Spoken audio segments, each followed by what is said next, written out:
Okay, I built a climbing wall.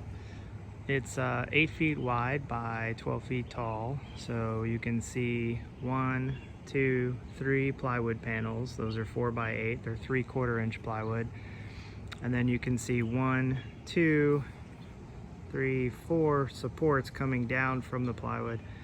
Those are 2 by 6s, and they connect down at the bottom. Those are 2 by 6s. 2 by 6s, and then this is a 2 by 6 running across. So all this stuff is fastened together. The plywood is fastened onto a 8-foot by 12-foot stud wall. So you can see these are the studs. They're roughly 12 feet-ish. And then there's a base plate and a top plate. So the stud wall is fastened together using decking screws, I think. Yeah, I think I use decking screws. And then these horizontal blocks, I am not a carpenter, so some people do toe nailing with nails. I'm not skilled enough, so I bought these brackets and I just screwed the brackets into these pieces of wood to make horizontal blocks. And then you can see there's one set of horizontal blocks and another set, and then those horizontal blocks correspond roughly to how the plywood goes. So then on the plywood, what we did with those studs and those horizontal blocks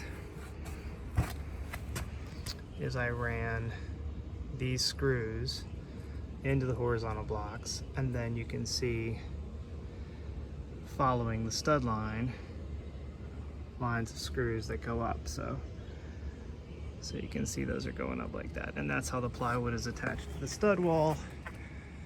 And then the stud wall is all screwed together, and then the stud wall is attached in that corner and that corner. It's attached there and up there. So all of those are carriage bolts. So it's a carriage bolt that goes through that leg and into the stud wall. Sorry, I tripped. Sorry, all right, so that's a carriage bolt. There's a spacer because you can see the leg comes down. So you see the leg attaches to the stud wall in the middle, and then it comes down to the inside of this. So I had to have a spacer here to give room for that. That's why this base plate is not flush to this. So the carriage bolt, way too long carriage bolt. Should have bought shorter ones. So that carriage bolt runs to that carriage bolt, and then there's a carriage bolt up there. So you have a triangle.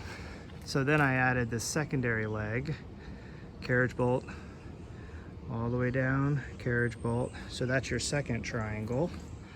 And then what I did was I added this crossbar, connects here to the middle leg. So that gives that top leg a little bit more stability.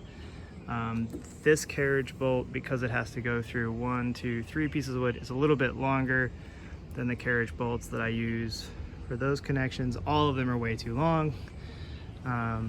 You can see all the T-nuts I hammered in. I followed the 8-inch pattern, so that's like 8 inches, and it's an offset pattern. That took forever to drill. I had to buy a drill press attachment for my handheld drill. The red color of the wood is wood sealer to make it waterproof. All of the T-nuts are stainless steel. The carriage bolts are galvanized steel, so they're waterproof. The hex nuts and the washers are also. This red is a deck paint with texture in it. So it's an overhanging wall. It's like a 20-degree wall. So I really probably didn't need that because I'm not doing any smearing on this, obviously. You can kind of see the angle there. But I don't know, I like to have a wall with some grip on it, so that's what I did. And then I filled this square with some mulch. I forgot what the word mulch is. So I'm gonna put more mulch in and kind of fill it up to the line. You can see it's not really full. I'm gonna fill it up to that line, I think. And then all of those holds are from Atomic climbing holds. I put a lot of them down near the bottom because I have kids and so I want my kids to be able to climb without having to go to the top. It's very, very sturdy. I have no concerns about it falling down at all, and it's pretty waterproof. So that is a home climbing gym, or home climbing wall. It took about a month and a half to build. I had to cut all the wood, drill all the holes for the carriage bolts. I learned that you have to drill pilot holes before you put in screws sometimes, or you'll split the wood. I learned that you had to measure with a speed square to learn the angles and all that stuff, you know, and I had to get a saw from a buddy of mine to do it. But all in all, it took about a month and a half of working during my spare time at night, and it climbs really well. So that is how to build a climbing wall.